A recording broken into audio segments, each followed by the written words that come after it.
Come on now. Don't give me a hard time. Let's go.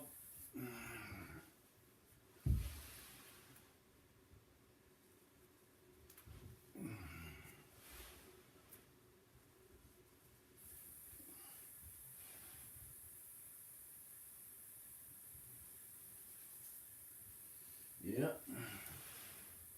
Right there, right there. That's it. That. Right there, right there.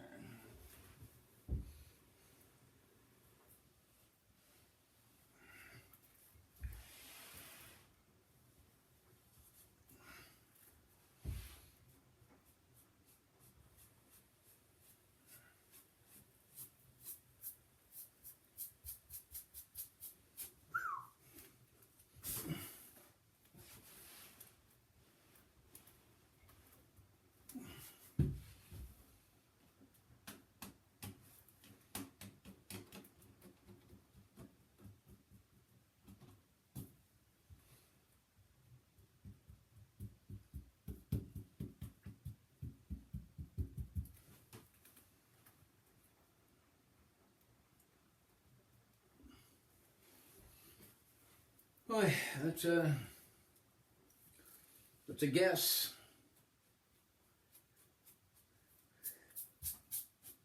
Just leaving a little room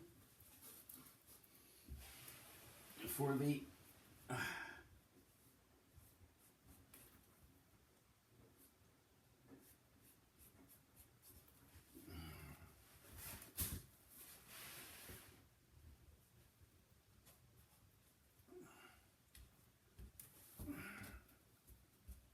nothing like your hands to mold a natural look.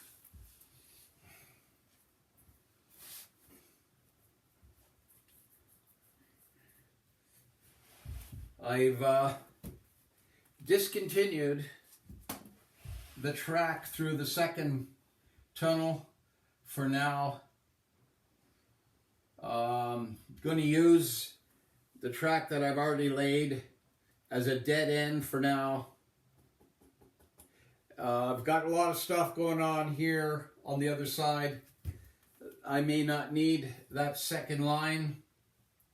And if I do, I'd have to bring it out and make a loop out of it.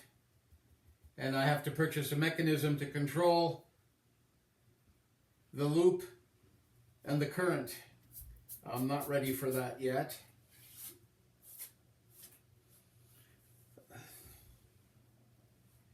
Just cleaning up the track a little bit.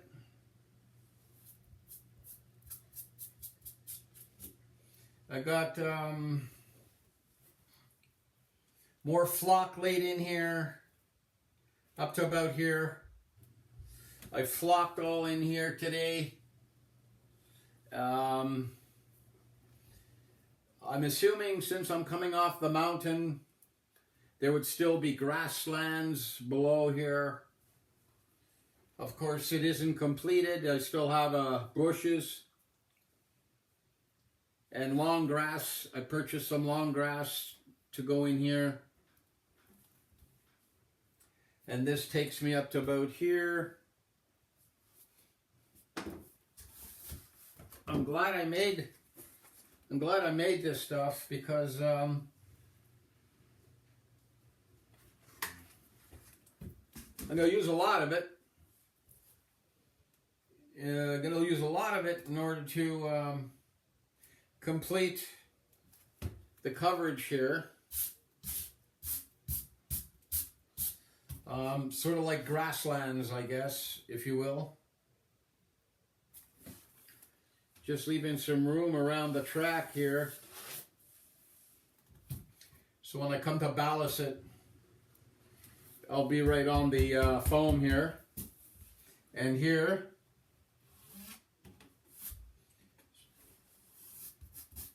it's kind of interesting because when you use straight PA glue, the white glue, and you sprinkle the stuff on it, it dries fairly quickly.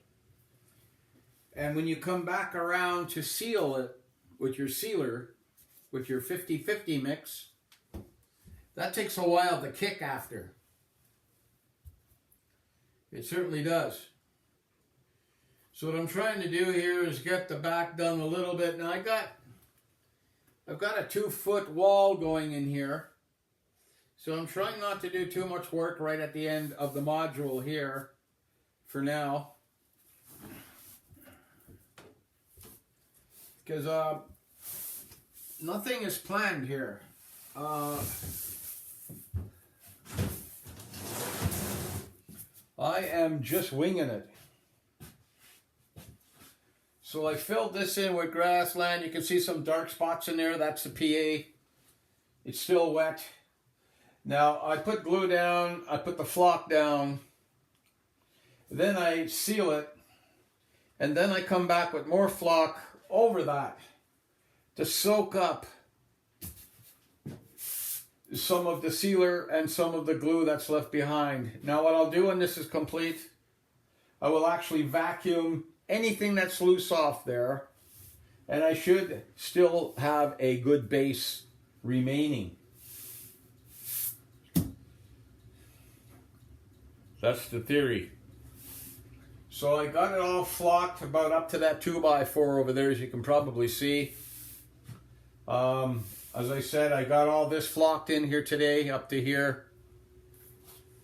I don't want to go too far because I think I'm going to have some structures down here. I don't know what. I really don't know what. But I am coming up with a plan here.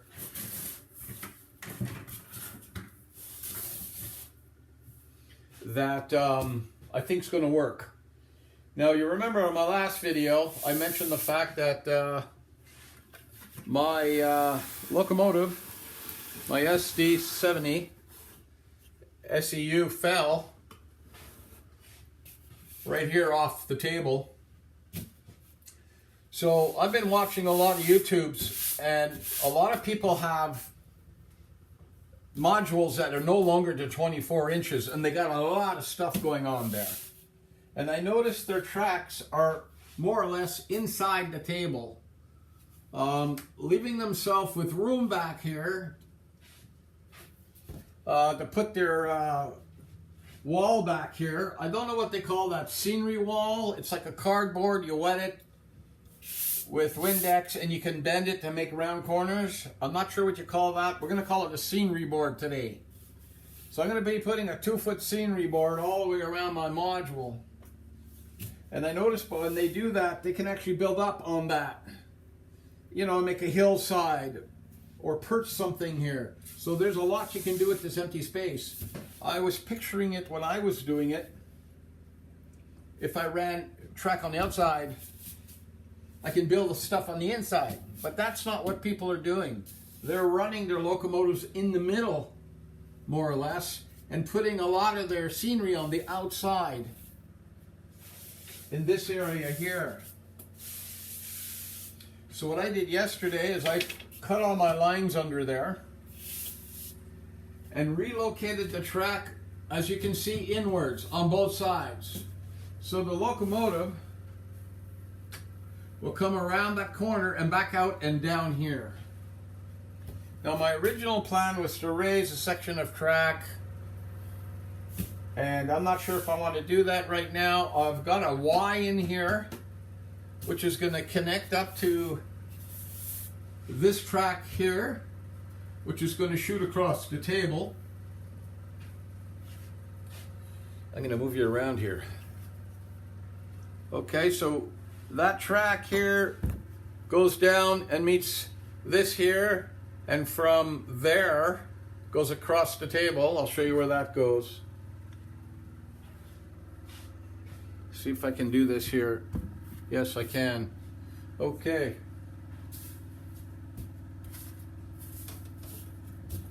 Sorry about the mess, but I've been a little busy this morning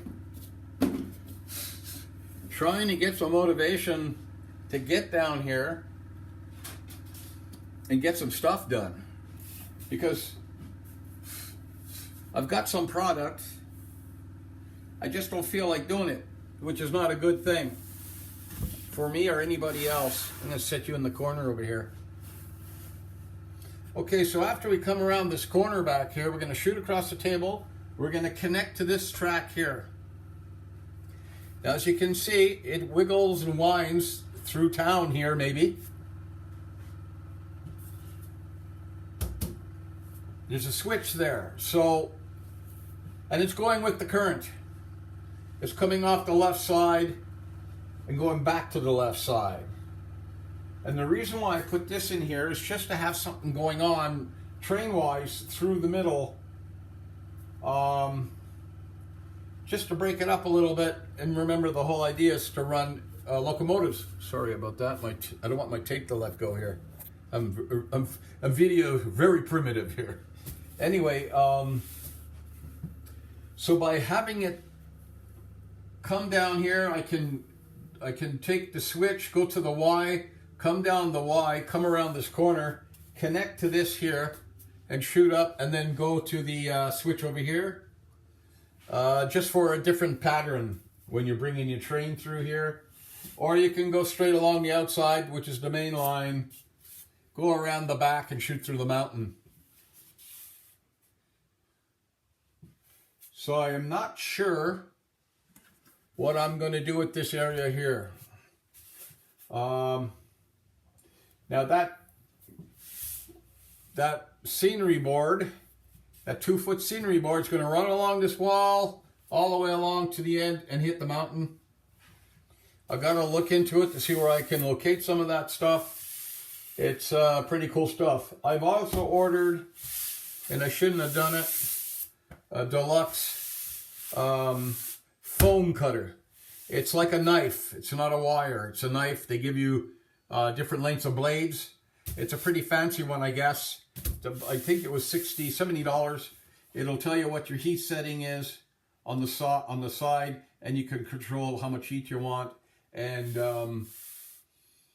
I'm doing a lot of primitive cutting and a lot of sanding, and I'm making a mess. So I think I'm gonna be ahead if I get myself a foam cutter. So I did that. I expect it tomorrow. Now, I also went and ordered yesterday on Amazon because my local supplier just doesn't have any track right now, and I can't wait. So I bought 2 packages of 9 3/4 inch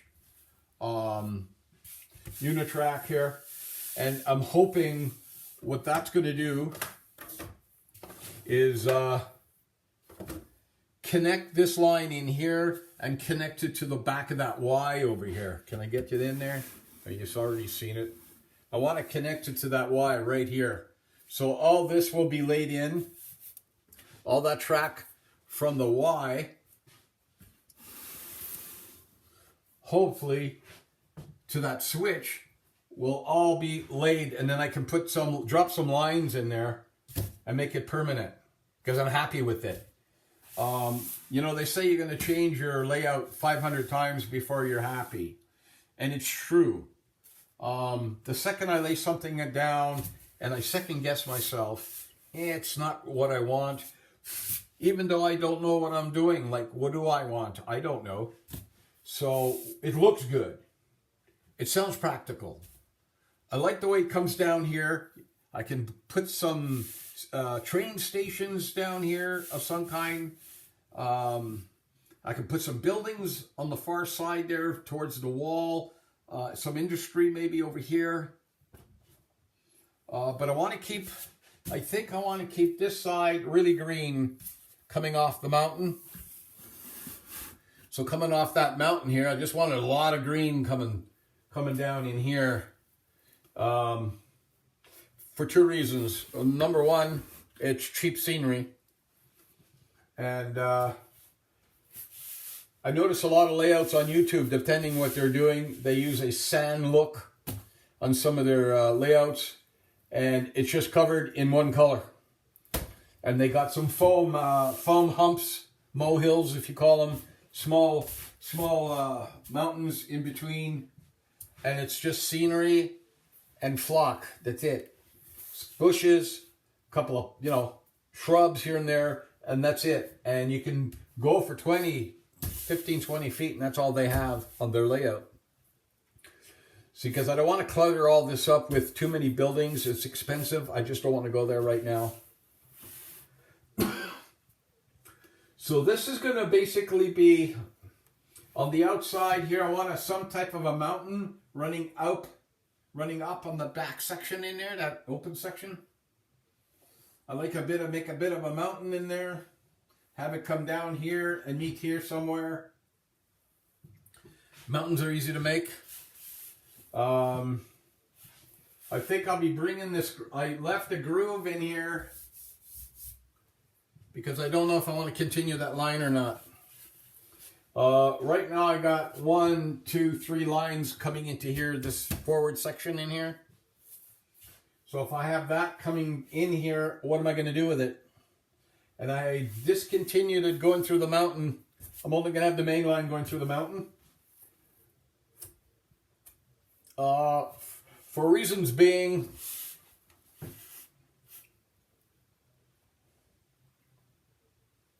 I don't know what the reason is. I just don't feel running. There is track behind the mountain. Inside there's track. I can easily attach it and come out.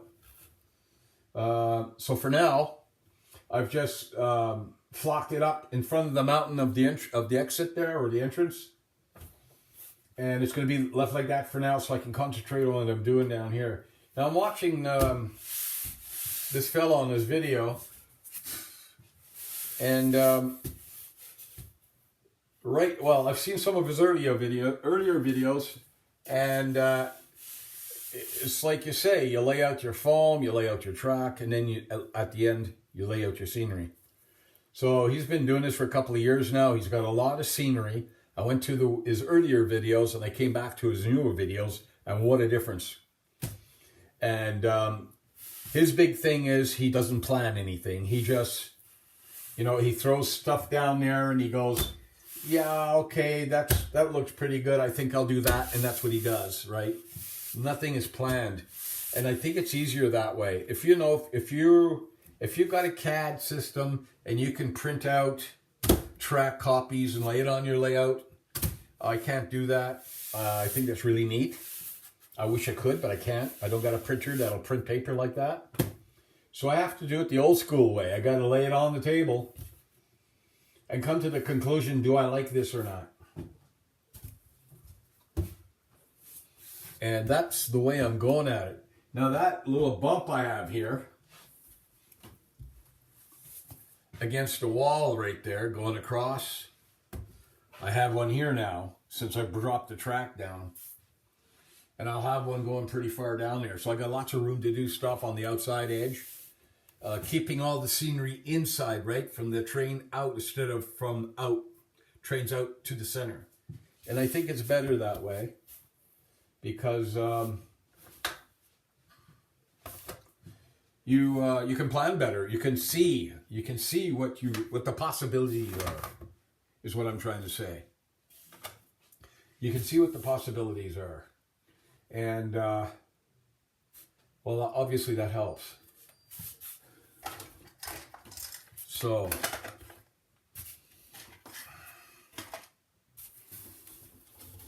I was playing around with my locomotive yesterday, and I got about 4 feet of box cars inside the mountain hooked up to my train in there, and I backed it up so I don't have to keep them taking stuff off and putting it on. I'll bring the train out and I'll run it down the track and see how it looks. And that's how I came to this conclusion. I thought it looked good the way it was coming here. Of course, this track ends here, but I can do the switch. I can actually make the locomotive come down here, stop it, then I back it up, switch it, and then I run around the outside with it. I'm just looking, just wanting to see what it looks like. And that helps a lot. That helps a lot giving you the idea of what you want to do.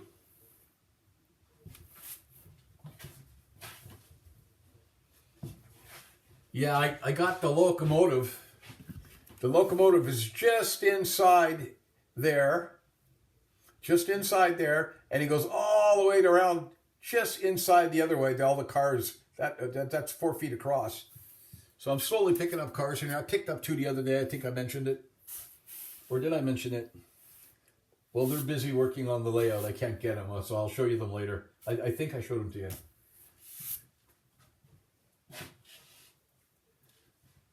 I'm feeling really good about this green area. I really am. I'm not too sure what I want to do here. I'm going to have to I'll have to pick up some more PA glue. I just squeezed the last bit out of the 1 gallon bucket I bought a couple of years ago when I was working on something else. Trying that, you know, that paint where you put the oil in it and it does weird things. I was trying that out. And I was partly successful with it. And then I had to figure out what am I going to do with this after, so I stopped doing it. And room is also an issue. At least my wife let me have this half of the basement down here to do what I want in it. This keeps me home and it keeps me busy. So I blended 3 colors in here. I went with a base bright green. Then I added a little darker green on that just to break it up. And then I shot a little brown here and there to try to tie it in with the original section of the track. We'll call it the 4x4 section, the mountain section. So it sort of blends out kind of nice. And I think I did a good job doing that.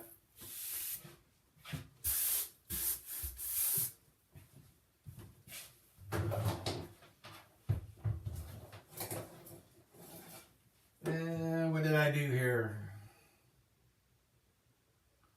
What did I do here?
Okay.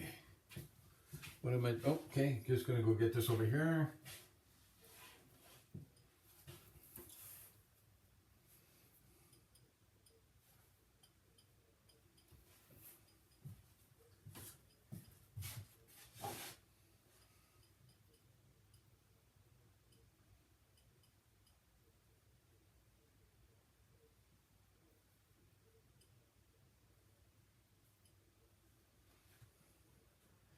Okay. Just working away here. Yeah.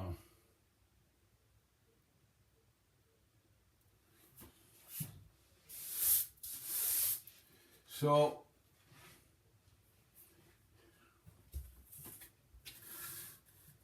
yeah, we'll put a little fire station right in there. That is a real funny looking fire. I'm not too sure if I'm happy with it, but it's pretty cool, I guess. I'll show you something here.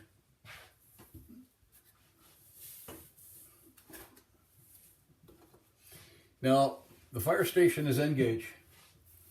And I talked about this one before. I purchased it's a paper barn.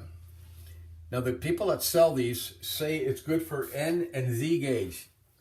I disagree. I think the Z gauge is way smaller than the N gauge when it comes to the buildings. What I'm going to end up doing, I'm looking for a barn right now in N gauge because my wife wants a farm somewhere in here. And I'm not committing this to anything. This would look good if it was in the background somewhere, you know, and you're looking at, oh man, it looks pretty small back there, you know, because of the distance. But to put this close up next to another N gauge module,